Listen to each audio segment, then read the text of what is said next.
Assalamualaikum warahmatullahi wabarakatuh. Waalaikumsalam warahmatullahi wabarakatuh. Innal hamdalillah nahmadu wa nasta'inu wa nastaghfiruh wa na'udzu billahi min syururi anfusina amma ba'du. Puji syukur kepada Allah Subhanahu wa taala, salat dan salam kepada nabi besar kita Muhammad sallallahu alaihi wasallam yang berlafazkan Allahumma shalli wa sallim ala sayyidina Muhammad wa ala ali sayyidina Muhammad. Baik teman-teman, mudah-mudahan kita dalam keadaan sehat dan tetap dalam lindungan Allah Subhanahu wa taala. Di sini kami akan menjelaskan tentang PSAK 110 atau sukuk akuntansi. Nah, di sini kita ada dua orang. Yang pertama saya sendiri, Siti Erni Ansyah Nasution, saya dari Padang Lawas, Sumatera Utara. Dan di sini ada teman saya, Siti Maslia dari Bogor. Baik, teman-teman, di sini kita harus melihat ya, apa sih yang dimaksud dengan sukuk atau obligasi syariah.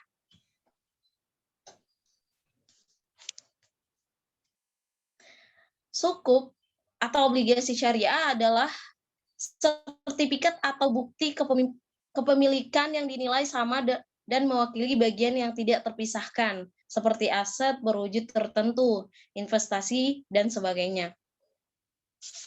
Sukuk juga merupakan surat berharga yang berbentuk sertifikat. Jadi kepemilikannya itu berbentuk sertifikat. Dalam Fatwa Dewan Syariah Nasional nomor 32 DSN MUI garis miring 9 garis miring 2022 menjelaskan yang dimaksud dengan obligasi syariah adalah suatu surat berharga jangka panjang berdasarkan prinsip syariah yang dikeluarkan oleh emiten kepada pemegang obligasi syariah yang mewajibkan emiten untuk membayar pendapatan kepada pemegang obligasi syariah berupa bagi hasil serta membayar kembali dana obligasi pada saat jatuh tempo. Nah, selanjutnya teman-teman di sini kita akan melihat nih, apa aja sih jenis-jenis dari sukuk. Nah, menurut Fatwa Dewan Syariah masih sama yang fatwanya kayak yang tadi. Akad yang digunakan dalam menerbitkan obligasi syariah dapat dilakukan dengan mudharabah,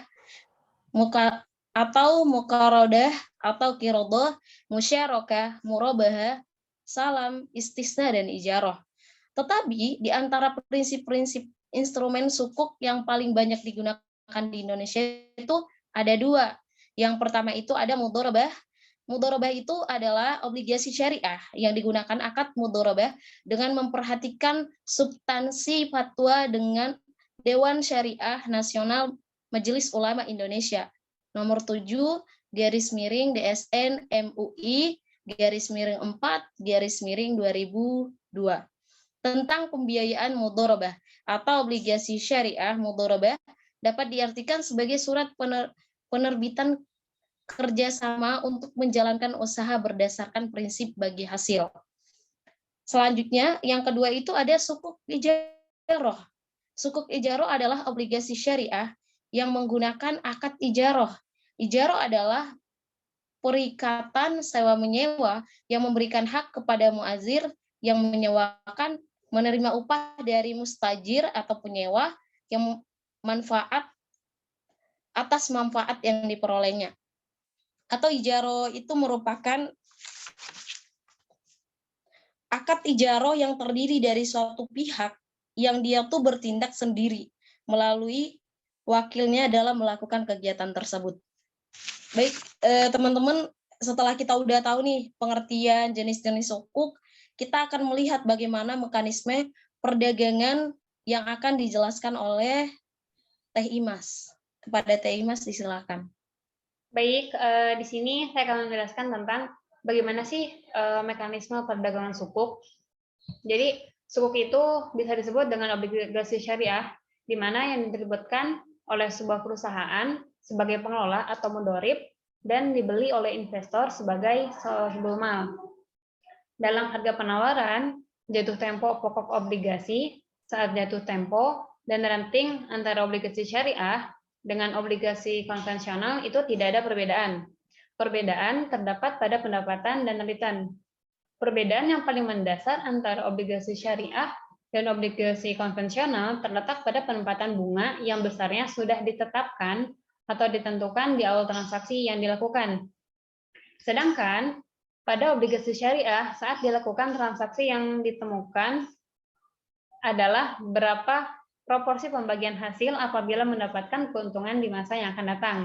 Nah, di sini dijelaskan pula bagaimana sih prinsip-prinsip pokok dalam mekanisme penerbitan sukuk. Yang pertama, kontrak atau akad yang dituangkan dalam perjanjian perwaliamatan.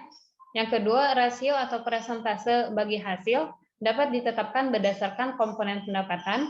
Yang ketiga, nisbah yang ditetapkan konstan, meningkat atau menurun, dapat mempertimbangkan koreksi pendapatan dan ditetapkan di awal kontrak.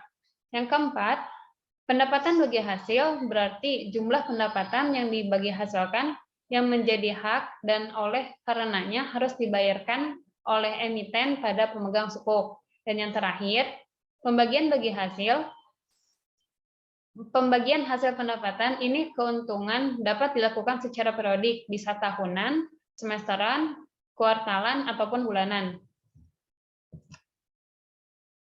Nah, di sini bagaimana sih penerapan sukuk yang ada di Indonesia? Pemerintah menggulirkan berbagai program pengentasan kemiskinan melalui pembangunan ekonomi. Salah satunya wakaf produktif. Karena wakaf produktif yaitu mewakafkan harta yang digunakan untuk kepentingan produksi di bidang pertanian, perindustrian, perdagangan, dan jasa. Manfaat wakaf produktif bukan hanya pada benda wakaf secara langsung, tetapi juga pada keuntungan bersih dari hasil pengembangan wakaf sesuai tujuan wakaf. Wakaf produktif melalui sukuk negara dilandasi keinginan untuk mensinergikan potensi wakaf temporer yang dimiliki oleh masyarakat Indonesia, baik secara langsung maupun melalui berbagai lembaga diswab atau zakat, infak, sodako, dan wakaf dengan penggunaan proset atau hasil penerbitan sukuk negara untuk keperluan pembangunan. Nah, di sini bagaimana sih penerapan sukuk yang ada di Indonesia? Jadi penerapan sukuk yang di Indonesia, penerbitan sukuk dilakukan dengan suatu underlying aset sesuai prinsip syariah. Apa sih yang dimaksud dengan underlying aset? Nah, jadi underlying aset di sini adalah aset tertentu yang menjadi objek perjanjian, di mana aset tersebut harus memiliki nilai ekonomis seperti tanah, bangunan, dan lain-lain. Fungsi dari underlying aset untuk menghindari riba dan gharar, dan sebagai syarat agar dapat diperdagangkan di pasar sekunder. Sedangkan emiten yang menerbitkan sukuk, syaratnya harus pada usaha yang halal dari segi syariah, dan investment grade yang baik dilihat dari fundamental usaha dan keuangan yang kuat secara citra yang baik bagi publik. Nah, di sini disebutkan pula pihak-pihak yang terlibat dalam penerbitan sukuk, diantaranya ada obligator. Obligator adalah pihak yang bertanggung jawab terhadap pembayaran imbalan dan nilai nominal sukuk yang diterbitkan sampai sukuk jatuh tempo. Yang kedua, Special Purpose Vehicles atau SPV merupakan badan hukum yang didirikan dalam rangka penerbitan sukuk. Nah, Special Purpose Vehicles di sini memiliki fungsi. Yang pertama, sebagai penerbit sukuk. Yang kedua, mewakili investor bertindak sebagai wali amanat. Yang ketiga, sebagai investor.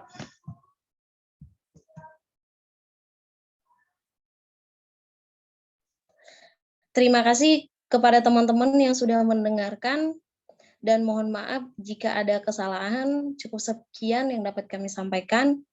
Mohon maaf sebesar-besarnya jika ada kesalahan dari perkataan kami. Wassalamualaikum warahmatullahi wabarakatuh. Waalaikumsalam warahmatullahi wabarakatuh.